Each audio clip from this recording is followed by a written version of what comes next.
Ate, magkano po sa inhaler? Dito po 137 po ang isa. Ilan po ang bibilhin?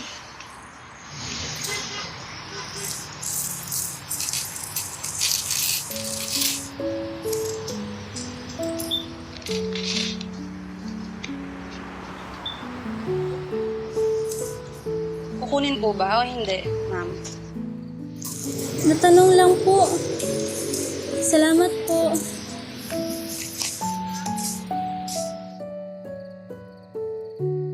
Miss, isa nga pong Salbusol, yung para sa inhaler, 100 mcg.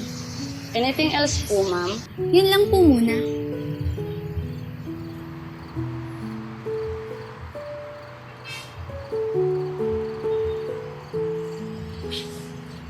Ito na po. Ay, miss, anong kailangan ng bata kanina?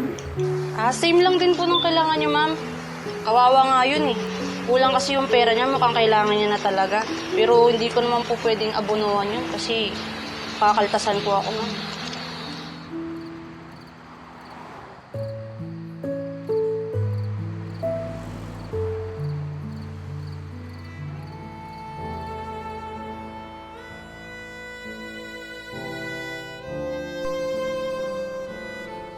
Ay. Ang tumal talaga ng benta ngayon.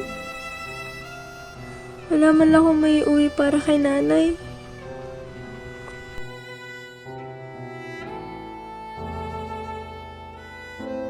Panginoon, bahala ka na po.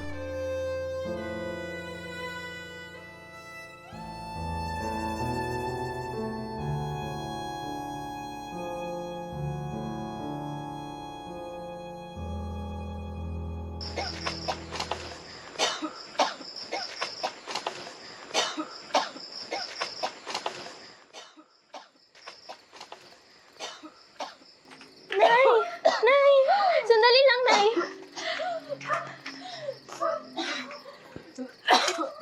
Inom po kayo ng tubig, Nay! Nay!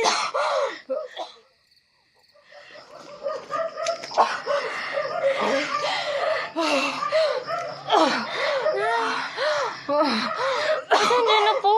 Wala ka na baling gamot sa inyo ngayon, ha? Ang tumal po kasi ng benta ngayon.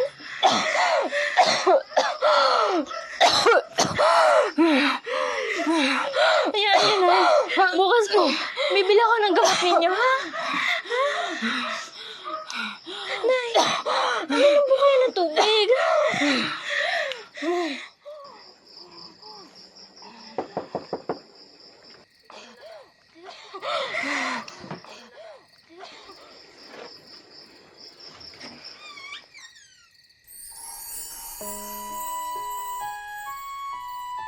Hello. Ako nga pala si Ate Emma. Nagpang-abot tayo sa butika kanina. Ano pong kailangan ninyo? Padaan lang ako para iabot sa'yo to.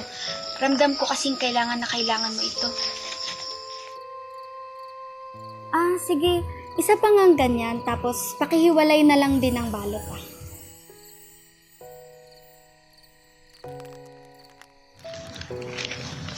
Para po ito dun sa bata, no? Bihira na lang po talaga mga taong kagaya niyo.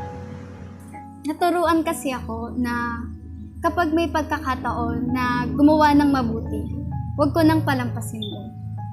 Maliit man na bagay ito, pero para sa kanila, isang malaking bagay na ito.